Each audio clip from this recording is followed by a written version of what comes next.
Discuss কৰিম আসাম পুলিচৰ ফালৰ পৰা ওলোৱা বহুতকেইটা ভেকেঞ্চিৰ বিষয়ে। এলিজিবিলিটি ক্ৰাইটেৰিয়া কি হ'ব, কেনেকৈ এপ্লাই কৰিব, কি হ'ব, সকলোবোৰ আমি ডিছকাছ কৰিম এটা এটাকৈ।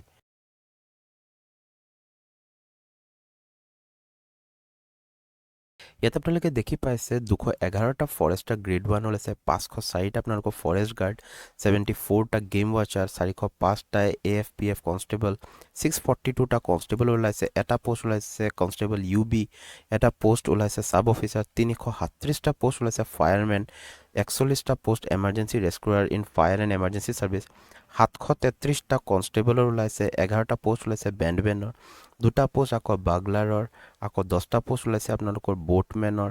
ঠিক আছে, বহুত ভাল ভাল ভেকেঞ্চি ওলাইছে, ভাল এমাউণ্টত ওলাইছে। জাষ্ট আপোনালোকে অলপ ধ্যান দি পঢ়িব লাগে।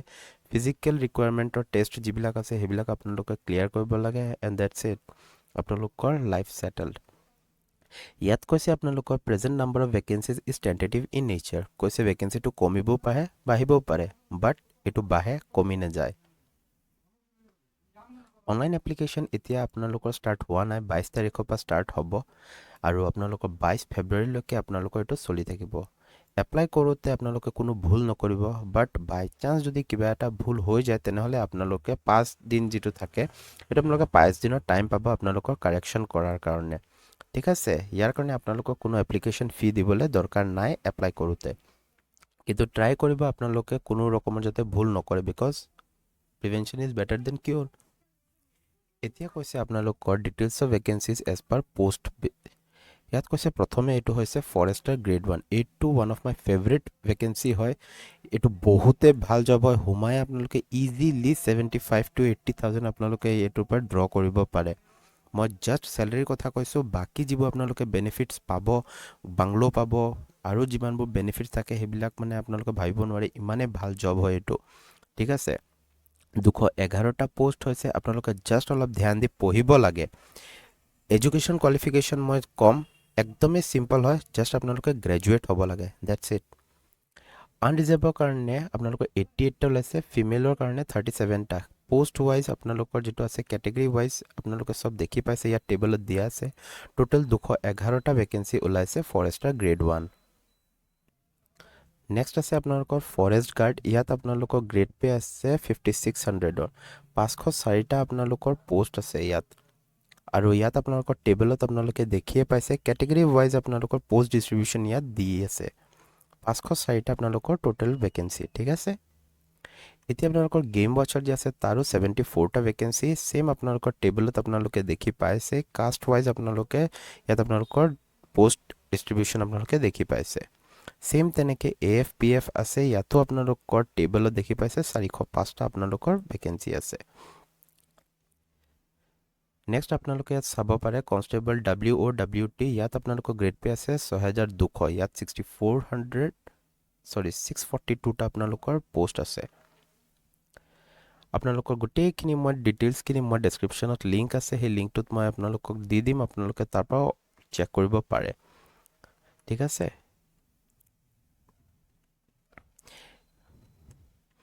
বহুতখিনি ভেকেঞ্চি ওলাইছে। এতিয়া মই আপোনালোকক এলিজিবিলিটি ক্ৰাইটেৰিয়া মই আপোনালোকক বুজাই দিওঁ।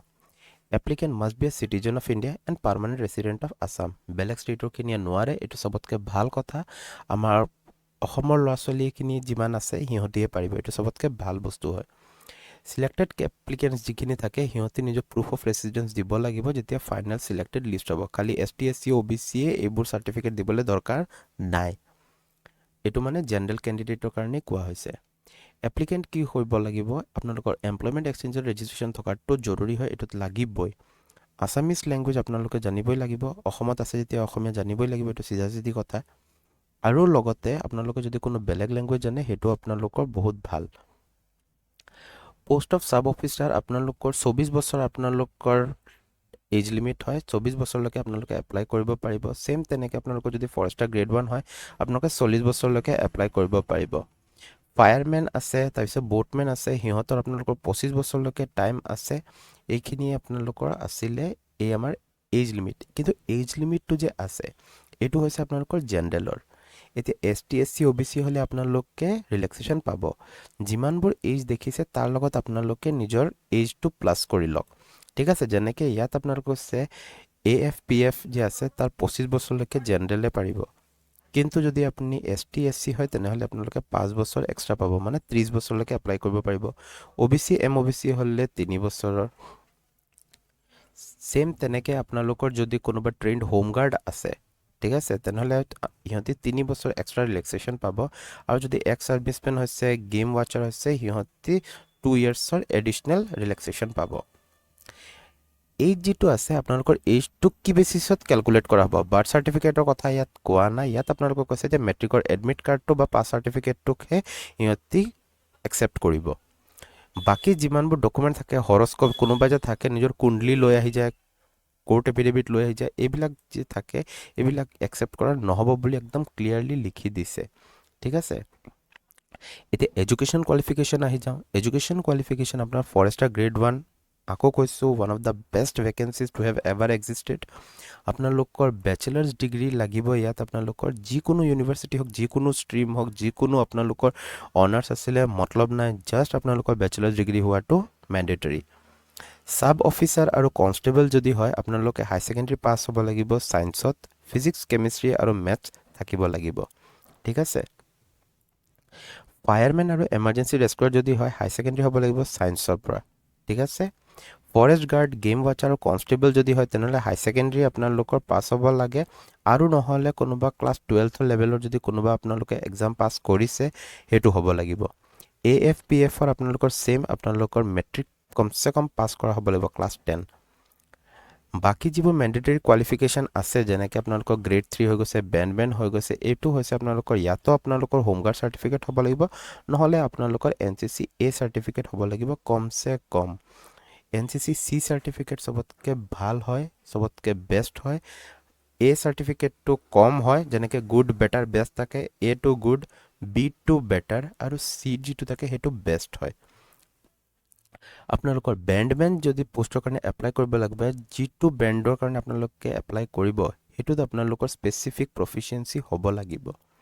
যদি বাগলাৰৰ কাৰণে হয় তেনেহ'লে আপোনালোকৰ সেম স্পেসিফিক ইনস্ট্ৰুমেন্টত আপোনালোকৰ প্ৰফিচিয়েন্সি হ'ব লাগিব প্ৰফিচিয়েন্সি মানে বজাব জানিব লাগিব বোটমেনৰ কৈছে এসেনশিয়াল কি দৰকাৰ হ'ব মিনিমাম আপোনালোকৰ হাই সেকেন্ডাৰী মেট্ৰিক পাস হ'ব লাগিব লগতে আপোনালোকে সুইমিংটো জানা জৰুৰী হয় ঠিক আছে আৰু বাকি বহুতখিনি আছে হায়াৰ এডুকেশ্যন কোৱালিফিকেশ্যন এটো আপোনালোকৰ অফিচিয়েল নোটিফিকেশ্যনত আপোনালোকে চাই ল'ব নেক্সট কৈছে আপোনালোকৰ ফিজিক্যাল ষ্টেণ্ডাৰ্ড যেটো থাকে জেনাৰেল OBC MOBC আৰু শিডিউল কাষ্টৰ কাৰণে মেল 163 ফিমেল 150 সেন্টিমিটাৰ সেম ST আৰু ST হিলছ যে থাকে ইহঁতি 2 সেন্টিমিটাৰৰ আপোনালোকৰ ৰিলেক্সেশ্যন পাব মেইলে পাইছে ইয়াত আপোনালোকৰ 10 সেন্টিমিটাৰ সেম তেনেকে ফিমেলও পাইছে আপোনালোকৰ 5 সেন্টিমিটাৰ ৰিলেক্সেশ্যন পাইছে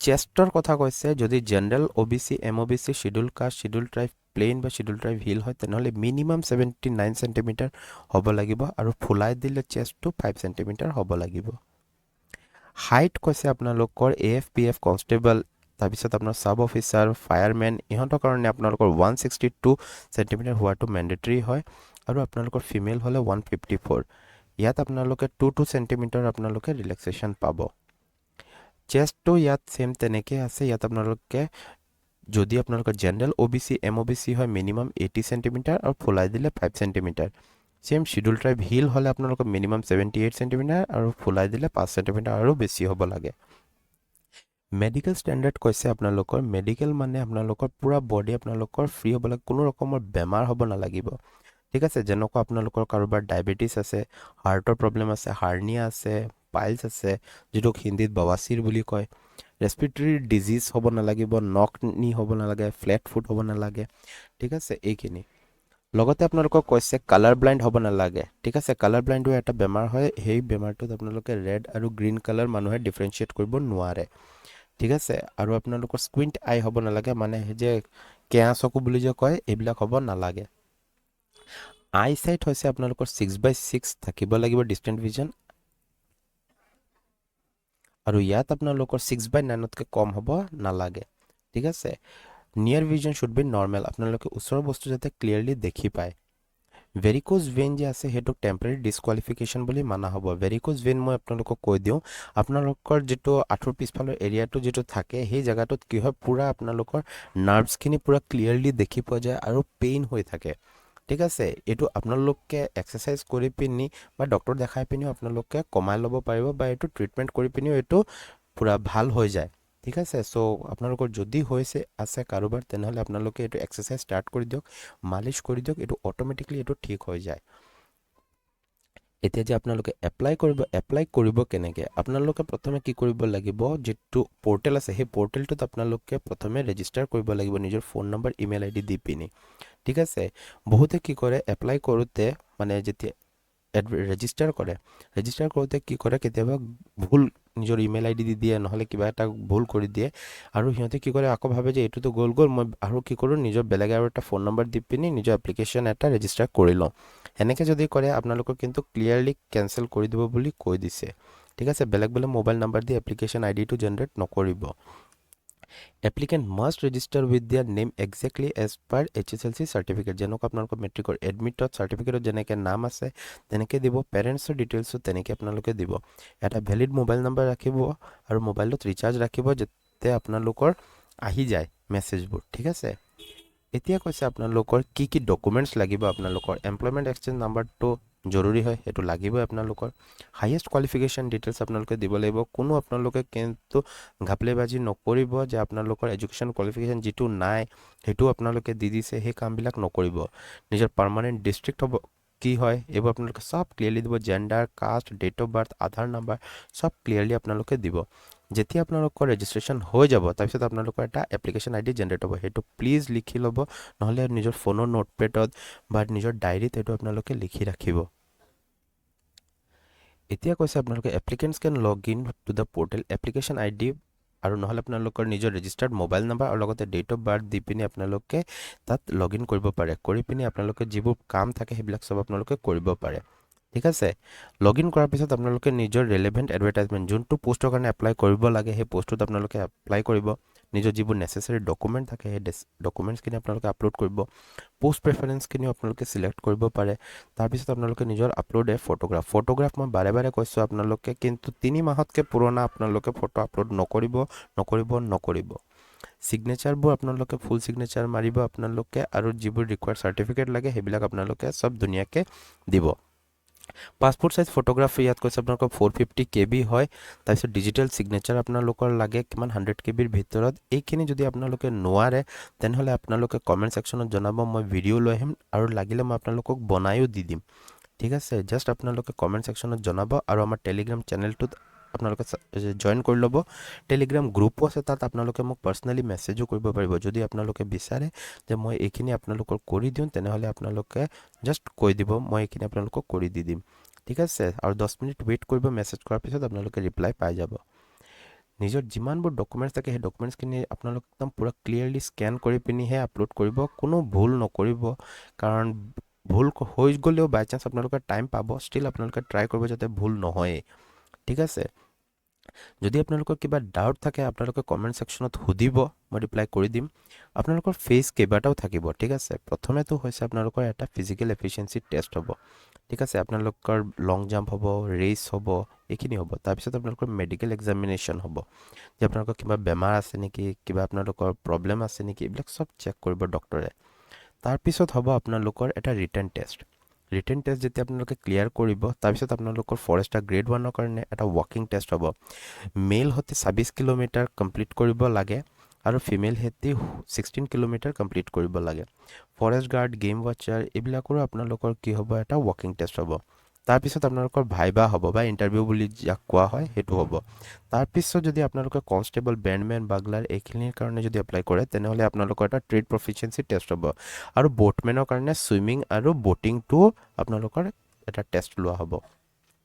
তাৰপিছত আপোনালোকৰ আইডেণ্টিটি ভেৰিফিকেশ্যন হ'ব। এইটো ইমান এটা মেণ্ডেটৰী নহয়, জাষ্ট আপোনালোকৰ বায়'মেট্ৰিক সেইবিলাক লোৱা হ'ব এক্সামৰ আগত, সেইখিনি। তাৰপিছত ফিজিকেল এফিচিয়েঞ্চি টেষ্টত আপোনালোকৰ ইয়াত আপোনালোকে দেখি পাইছে 200 মিটাৰ ৰেচ আপোনালোকে কমপ্লিট কৰিব লাগিব 14 মিনিটছৰ ভিতৰত। লং জাম্প আপোনালোকে মিনিমাম 335 চেণ্টিমিটাৰ আপোনালোকে লং জাম্প মাৰিব পাৰিব লাগিব। আৰু আপোনালোকৰ প্ৰতিটো ছেকেণ্ডৰ ইয়াত ভেলু আছে। ঠিক আছে, ইয়াত আপোনালোকে যিমান ছেকেণ্ডত কমপ্লিট কৰিব সেইটো হিচাপত আপোনালোকে মাৰ্কছ পাব। জাষ্ট আপোনালোকে 14 মিনিটছত ক্লিয়াৰ কৰি ল'লে সেইটো নহয়, যিমান সোনকালে কৰিব সিমান বেছি মাৰ্কছ পাব আপোনালোকে। যিমানবোৰ মাৰ্কছ দিয়া হ'ব এইবোৰ চব CCTV মানে ছাৰ্ভিলেঞ্চত এইখিনি হ'ব, এইটোৰো ছেইম তেনেকৈ যিমান টাইমত কৰিব সিমান হিচাপে আপোনালোকে মাৰ্কছ পাব। ফিমেলছৰ কাৰণে 1600 মিটাৰ্ছৰ এটা হ'ব আৰু সেইটোৰ কাৰণে সিহঁতি 8 মিনিটছ পাব, মানে 1 মিনিটত 200 মিটাৰ কমচে কম সিহঁতি যাব পাৰিব লাগিব। লং জাম্প হ'ব 244 চেণ্টিমিটাৰৰ, ঠিক আছে, 3টা চান্স দিয়া হ'ব, যিটো লংগেষ্ট জাম্প হ'ব সেইটোহে কেলকুলেট কৰা হ'ব। ছেইম তেনেকৈ এইটো CCTV আণ্ডাৰতে হ'ব। তাৰপিছত আপোনালোকক ইয়াত কৈছে মেডিকেল এক্সামিনেশ্যন, তাৰপিছত আপোনালোকৰ মেডিকেল এক্সামিনেশ্যন হ'ব, তাৰপিছত আপোনালোকৰ ফিজিকেল ষ্টেণ্ডাৰ্ড টেষ্ট হ'ব, তাৰপিছত আপোনালোকৰ ডকুমেণ্ট ভেৰিফিকেশ্যন হ'ব। ঠিক আছে, ষ্টিল মই কৈছোঁ যদি আপোনালোকৰ কিবা ডাউট থাকে তেনেহ'লে আপোনালোকে কিন্তু কমেণ্ট ছেকশ্যনত সুধিব। টেলিগ্ৰাম গ্ৰুপ আছে তাতো আপোনালোকে সুধিব পাৰে। যদি আপোনালোকে ফটো ছিগনেচাৰ এইখিনি যদি আপোনালোকে ৰিজল্যুশ্যন মিলাব নোৱাৰে সেইখিনিও ক'ব, মই সেইটো আপোনালোকক কৰি দি দিম। নেক্সট কৈছে আপোনালোকৰ ৰিটেন টেষ্ট হ'ব। ৰিটেন টেষ্টৰো ইয়াত আপোনালোকৰ দিয়া আছে চিলেবাছ দিয়া আছে। আপোনালোকৰ ফৰেষ্টাৰ গ্ৰেড 1ৰ কাৰণে 100টা কুৱেশ্যনৰ মাল্টিপল চইচ কুৱেশ্যন হ'ব, আধা মাৰ্কৰ আপোনালোকৰ নেগেটিভ মাৰ্কিং থাকিব। ঠিক আছে, মানে 2টা ভুল কৰিলে এটাৰ মাৰ্কছ গুচি যাব। ইয়াত আপোনালোকৰ কৈছে লজিকেল ৰিজনিং হ'ব, এপ্টিটিউড হ'ব, ইংলিছ কম্প্ৰিহেনশ্যন এপ্টিটিউড, তাৰপিছত আপোনালোকৰ history, culture of Assam, India, লগতে আপোনালোকৰ GK হ'ব। ঠিক আছে, ছেইম তেনেকৈ আপোনালোকৰ UB, ছাব অফিচাৰ, ফায়াৰমেন এইখিনি যে আছে সিহঁতৰো ছেইম তেনেকৈ 100টা মাল্টিপল চইচ কুৱেশ্যন হ'ব, আৰু এইটো ক্লাছ 9 আৰু 10th লেভেলৰ হ'ব। চ' এইটো এটা ভাল বস্তু হয়। ৰিটেন টেষ্ট হ'ব জাষ্ট 50 মাৰ্কৰ, কিন্তু চবচে বেষ্ট বস্তু হৈছে যে কোনো নেগেটিভ মাৰ্কিং নাথাকে ইয়াত। ইয়াত আপোনালোকৰ নৰ্মেল মেথছ আহিব, ইংলিছ আহিব, ৰিজনিং আহিব, Assam history, geography, polity, economy, তাৰপিছত GK, কাৰেণ্ট এফেয়াৰ্ছ এইখিনি আহিব। ঠিক আছে, পেপাৰৰ লেংগুৱেজ থাকিব আছামিজ, বড়ো, বেংগলী আৰু ইংলিছ, 4টা লেংগুৱেজত আপোনালোকৰ পেপাৰটো কণ্ডাক্ট কৰোৱা হ'ব। নেক্সট কৈছে আপোনালোকৰ ৱাকিং টেষ্ট হৈছে 26 কিলোমিটাৰ মই কৈছিলোঁ আপোনালোকৰ, আৰু 16 কিলোমিটাৰ ছোৱালীহঁতৰ কাৰণে, আৰু এইটো 4 ঘণ্টাত কমপ্লিট কৰিব লাগে। তাৰপিছত আপোনালোকৰ ভাইভা হ'ব 5 মাৰ্কৰ, আৰু তাৰপিছত ছুইমিং, ব'টিং টেষ্ট এইখিনি হ'ব। যোনে যাৰ কাৰণে এপ্লাই কৰিব সেইটো হিচাপে থাকিব। NCC চাৰ্টিফিকেট হিচাপেও মাৰ্কছ আছে আপোনালোকৰ, এইটো আপোনালোকে চাব পাৰে। ফাইনেল মেৰিট লিষ্ট যিটো হ'ব ইয়াত আপোনালোকৰ ফিজিকেল এফিচিয়েঞ্চি টেষ্ট হ'ব 40 মাৰ্কছৰ ফৰেষ্টাৰ গ্ৰেড 1ৰ কাৰণে, ৰিটেন টেষ্ট হ'ব 100 মাৰ্কছ, তাৰপিছত হ'ব NCC যদি থাকে 5 মাৰ্ক, আৰু এইটো হ'ব 5 মাৰ্ক অৰেল, টোটেল 150 মাৰ্কছ। ডেছক্ৰিপশ্যনত মই আপোনালোকৰ লিংক দি দিম, আপোনালোকে তাৰপৰা কমপ্লিটলি এইটো আপোনালোকে চেক আউট কৰিব পাৰে। আৰু যদি আপোনালোকৰ কিবা ডাউট থাকে কমেণ্ট ছেকশ্যনত সুধিব। যদি ভিডিঅ'টো ভাল লাগে এটা প্লিজ লাইক কৰি দিব, আৰু আমাৰ চেনেলটো ছাবস্ক্ৰাইব কৰি দিব। লগ পাম অতি সোনকালে আন এটা নতুন ভিডিঅ'ত। Thank U.